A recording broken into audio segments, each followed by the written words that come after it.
Alright, so this is the Old Redneck Basement, and I want you to, this is my brother-in-law Craig. We're building him a shack today. This is the Old Redneck Basement, and Craig's shack is our task today.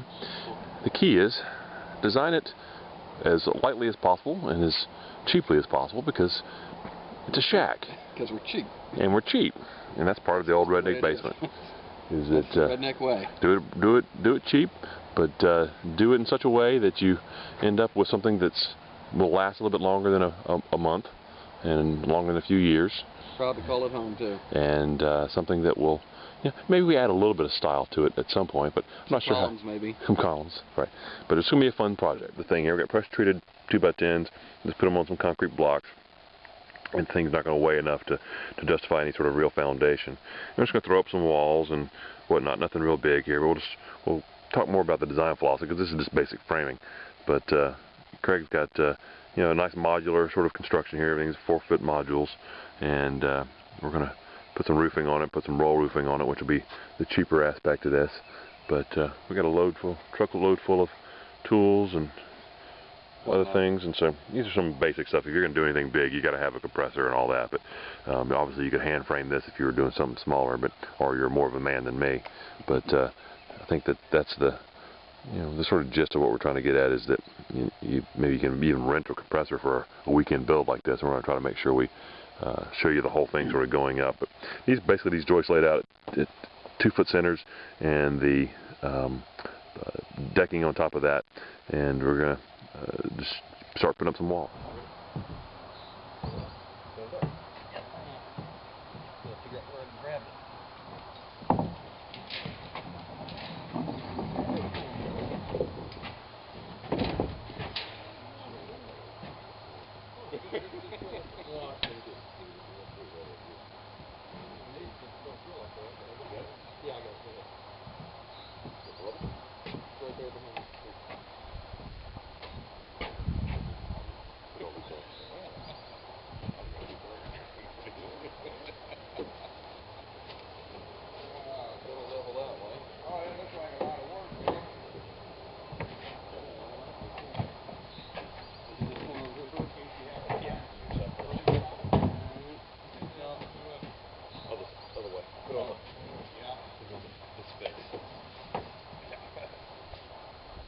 Make sure I take the can company.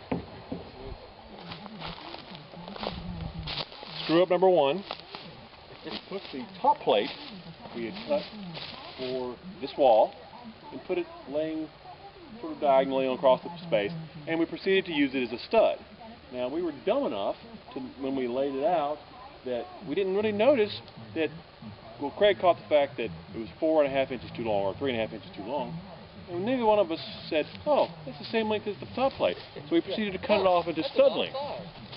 So our dumb clucks screwed up, and we're going to have to cut another stud. This is why I just don't have any respect for that asshole. 1, 2, 3. God damn. All right, ready? Yep, 1, 2, 3. All right, got it. Oh, I do. 1, 2. Freaking heaviest last damn shit. When they make the shit out of balsa. Well, they could, but you wouldn't like the results. Hold on. Don't let go. Yep.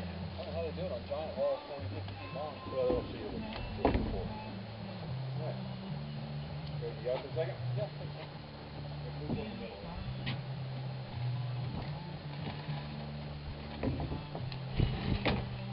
If you could put a hand on this end. You do this. Right.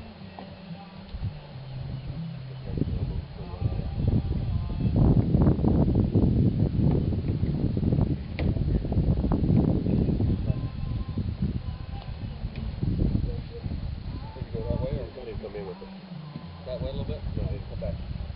Both ways. I got it.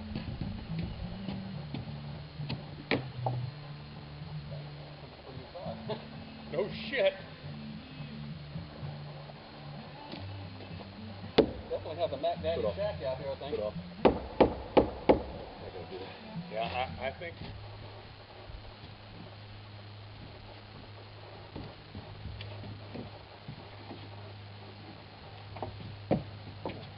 Damn. I haven't managed to miss every damn one. Dee-dee-dee. I would go back through and move it over an inch. Holy crap. Yeah. Got one maybe.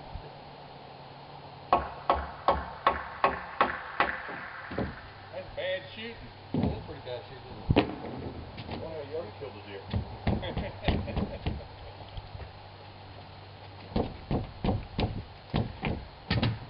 Right behind you.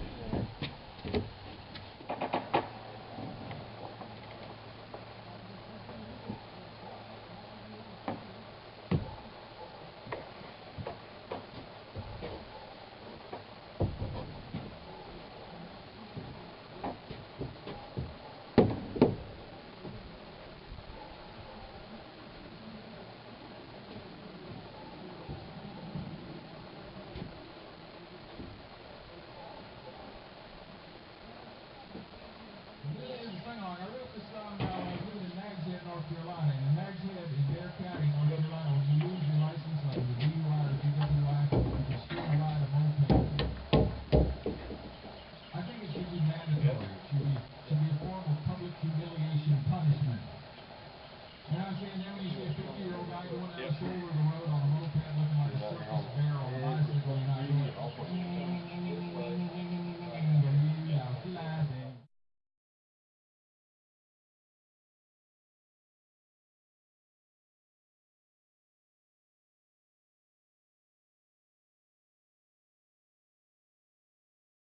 Alright, so we got about 2 days worth of building done.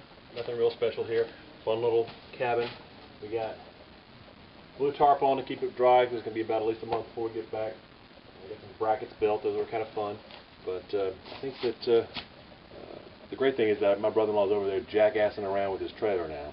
And so I think that we're going to wrap it up, call it this beautiful spring day a day, and come back another time and finish this up. Here's a little bracket we built from the some 2x4s. We're going to use it to for the overhang. Nail it to the tails, nail it to the rafters, at the edge of the rafters. Decking will come right down here. Barge rafter, that's the outermost rafter, kind of hanging off the end there. We'll nail to the face of this, and these nails will hold that in. This bracket will cantilever it out, keep that overhang from sagging, and and the tie back of the decking will hold it all together. And that way you can get a nice wide overhang and protect these outer walls.